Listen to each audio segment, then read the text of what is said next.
Bonjour tout le monde! Donc pour ceux qui regardent cette vidéo, c'est parce que vous avez loué notre VR pour la période d'hiver. Ce qui est important de savoir, c'est que quand vous allez le prendre, il va être hivernisé, mais prêt à utiliser. L'important dans toute cette étape-là, c'est que quand vous allez partir de l'endroit où il fait chaud, vous allez l'hiverniser avant de partir pour le Québec. Ce qu'il faut savoir, c'est que quand on roule avec un VR, jamais il faut rouler avec un VR qui n'est pas hivernisé alors qu'il va faire moins de 0 degré. Donc, quand vous quittez la Floride, l'Arizona ou un endroit où il fait chaud, on hivernise avant le départ. Donc, je vais vous indiquer toutes les étapes pour le faire. Ce que vous allez devoir acheter pour l'hivernisation, c'est un gallon de liquide rose pour hivernisation de véhicules. Donc, la première étape pour l'hivernisation du véhicule, c'est de venir ici à l'arrière. Si on a mis de l'eau dans le réservoir d'eau, il faut la vider. Donc, on soulève le matelas, ainsi que la planche qui se trouve en dessous. Donc, on vient à l'arrière du véhicule et on vient ici, la valve bleue, on la tourne dans le sens du tuyau pour pouvoir vider l'eau qui se trouve à l'intérieur du réservoir.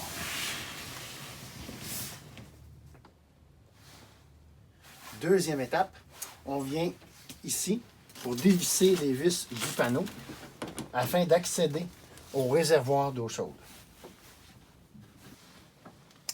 Troisième étape, on vient enlever la vis qui se trouve ici pour accéder en dessous de l'évier, aussi au réservoir d'eau chaude.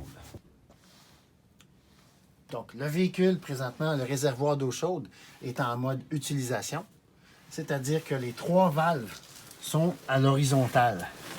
Ouais, fais-le toi. Montre avec ton doigt la première.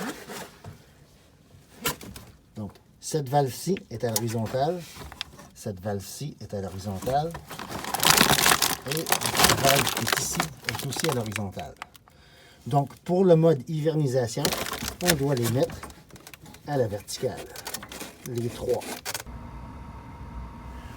Donc, étape numéro 4, il faut vider maintenant le réservoir d'eau chaude. Donc, on vient ici, on ouvre la porte et avec la douille qui est fournie, on vient dévisser ici le bout en plastique et on vient dévisser cette vis-là pour vider le réservoir d'eau chaude. Dans l'étape de vidage des robinets, c'est ici. On dévisse le bouchon, c'est une valve de pneu normale. C'est ici qu'on vient mettre la pression afin que l'on puisse vider les réservoirs. Ouvrez les robinets pour pouvoir que l'air puisse circuler dans les tuyaux et vider les tuyaux d'eau. Donc, cinquième étape, on est rendu à l'étape de vider les lignes d'eau. Donc, on demande à notre partenaire qui est à l'extérieur de mettre la ligne d'air sur les valves et on vient à l'intérieur pour vider chacun des robinets. Donc, pour le faire, on ouvre chacun des robinets eau froide en commençant. On la vide jusqu'à temps qu'il n'y ait plus d'eau. On le referme. On le revide. On le réouvre encore l'eau froide jusqu'à temps qu'il n'y ait plus d'eau. On fait ça minimum 3 ou 4 fois. Ensuite, on passe à l'eau chaude. On fait la même chose pour l'eau chaude. Donc, on l'ouvre jusqu'à temps qu'il n'ait plus d'air. Donc, on le fait minimum 3 à 4 fois. Ensuite, on passe au prochain robinet. Le prochain robinet, c'est celui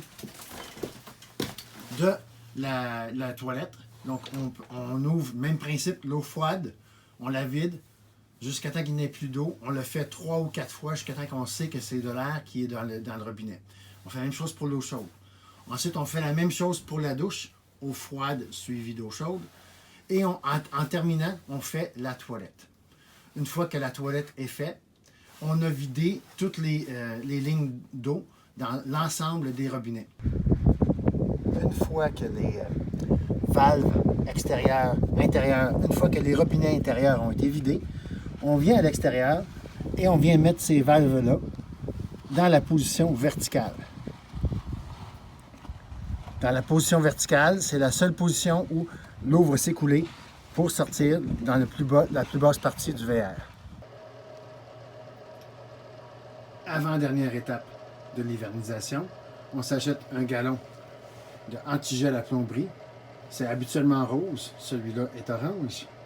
Et on vient vider un tiers de ce gallon-là dans cet évier-là. Un tiers dans l'évier de la toilette. Et un tiers dans le drain de la douche. La toute dernière étape consiste à ouvrir les valves afin de vider les eaux noires et les eaux grises du liquide qui se trouve à l'intérieur. Et comme d'habitude, on laisse les valves ouvertes afin de ramener le véhicule avec les valves ouvertes et prouver que les réservoirs sont vides.